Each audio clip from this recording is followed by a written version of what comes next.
The arrogant son. In the heart of a beautiful African village called Ohoho, there lived a family of 9. Mr. Luke, the father, was an uneducated man who never treated his wife, Mrs. Luke, with love and respect.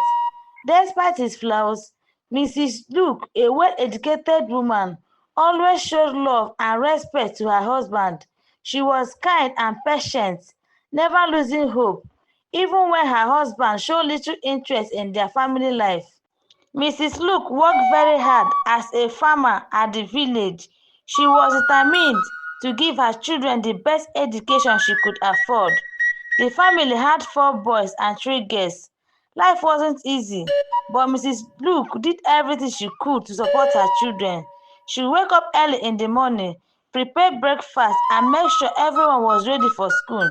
Then she would go to the farm and come back late, tired but still with a warm smile on her face.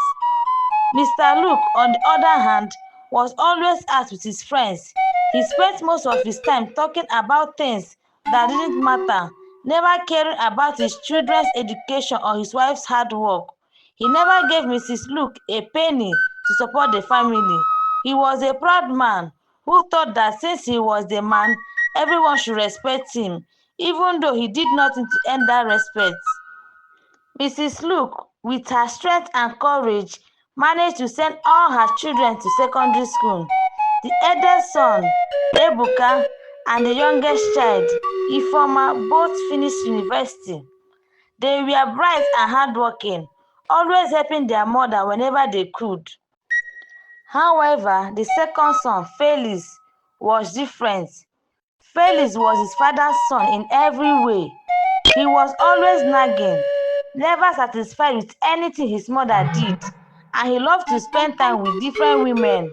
Although he could read and write, unlike his father, he don't drink alcohol.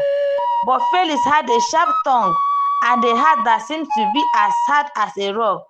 He was never happy with what he had and always wanted more. Mrs. Luke always tried to advise Felix, telling him to change his ways and learn from his elder brothers, who was respectful and kind. Felix, my son, she would say, be good and respectful. Life is not all about chasing pleasure. Think of your future. But Felix would always reply, Mother, I know what I'm doing. I have my own plans. One day, Felix decided to join the police force. He thought it would make him look powerful and important. I want people to fear me, he would say, puffing up his chest.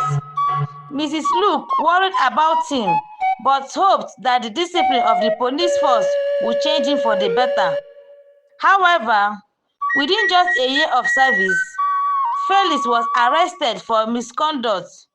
He had been involved in a quarrel that turned violent, and he also joined a group in which they go out in the midnight to go harass and abstract money from people. And this got to the hearing of his supervisors and the authorities. They arrested and remanded him in prison. When the news came to Mrs. Luke, she was shocked and heartbroken. She cried, Oh, Felix, my son, why do you always bring trouble upon yourself?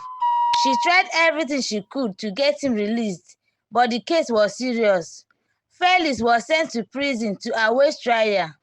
Out of the shock and sorrow of what happened, Mrs. Luke fell ill. She could not eat. She could not sleep. She prayed day and night for Felix, hoping he would be released. But her heart could not bear the pain. And one sad morning, Mrs. Luke died. The whole family was heartbroken. And Felix, stuck in prison, did not even get to say goodbye to his mother. The news of Mrs. Luke spread like wildfire in the village. Everyone was shocked because she was a good woman, always helping others, always with a kind word and smile on her face. 3 months after Mrs. Johnson's death, Felix was finally released from prison. He had learned that his mother had passed away while he was still in jail, and the news broke his heart. But instead of feeling sorry for his actions, he was angry. Why didn't anyone tell me sooner? He shouted. Why don't you wait for me? The family planned the burial and Felix attended with a heavy heart. He looked at his mother's grave, but he did not cry. He stood there, proud and stiff, as if nothing had happened. After the burial, Felix told everyone that he is not a changed person, and he started preaching to everyone that he knows. But deep down, he was just pretending because he had no money with him. But his family hoped that Felix would change his ways and become more responsible. But Felix had different plans. He decided not to go back to his ponish job and went back to his former job, which is driving.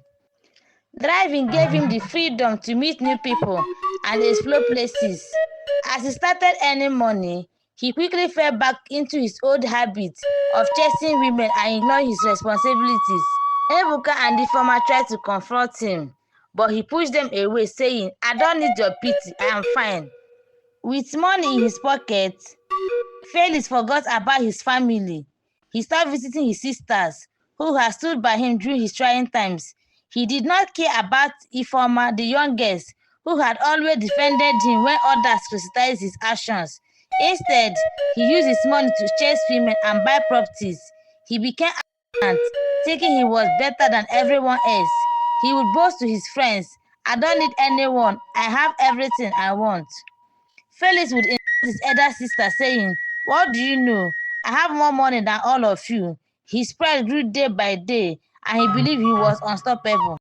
But life has a way of teaching lessons to those who refuse to listen. One day, Felix had a terrible accident while driving. His car was badly damaged, and he was rushed to the hospital.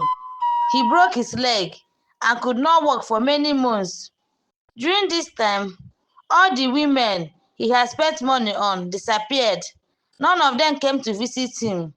He was left alone in his hospital bed, feeling pain in his body and in his heart. Felix realized he had no true friends, only people who had enjoyed his money. His sisters, who he had insulted and ignored, came to his aid. Ifeoma, the youngest, spent nights by his bedside, praying for his recovery. Ebuka sent money to help with the hospital bills, but Felix felt ashamed. He remembered all the bad things he had said to them, and tears filled his eyes. "Why are you helping me?" Felix asked Ifeoma one day, tears streaming down his face. "After all I did, why are you still here?" Ifeoma looked at him with sad eyes and said, "Because you are my brother. Blood is thicker than water. No matter what you did, we are still family." Felix felt a pain in his chest, not from the accident, but from regret. He wished he could turn back time and change his ways, but it was too late. After months of recovery, Felix was discharged from the hospital. He had no money left. All his properties were gone because he had to sell them to pay his bills. He had nothing but his family, the very people he had ignored and insulted. Felix went back to his sisters and brothers, asking for forgiveness. He said, "I am sorry for everything I did. I was wrong. I was arrogant and selfish. Please forgive me." His family forgave him because they loved him. They welcomed him back, but Felix knew he had a lot to prove. He decided to start afresh. He found a new job as a driver, but this time he was humble. He worked hard, saved his money, and started helping his family whenever he could. The end. The moral lesson: Felix learned the hard way that life is not just about money or pride. It is about love, respect, and putting your family first. He realized that the people he had hurt were the ones who truly cared for him, and those he thought loved him were only after his money. Felix's story teaches us that we should never take our family for granted. The person you think you are helping today might be the one who will stand by you when everyone else is gone. Love and respect your family, for they are the ones who will always have your back no matter what. From that day on, Felix was a changed man. He never forgot the lesson he learned, and he made sure to tell others, "Do not be like me. Value your family, for they are the most precious gifts you have." Always remember, before you help others, take care of yourself first, because those who truly care for you will never forget your kindness. Thank you guys for watching my story, and please come back for more stories. I love you.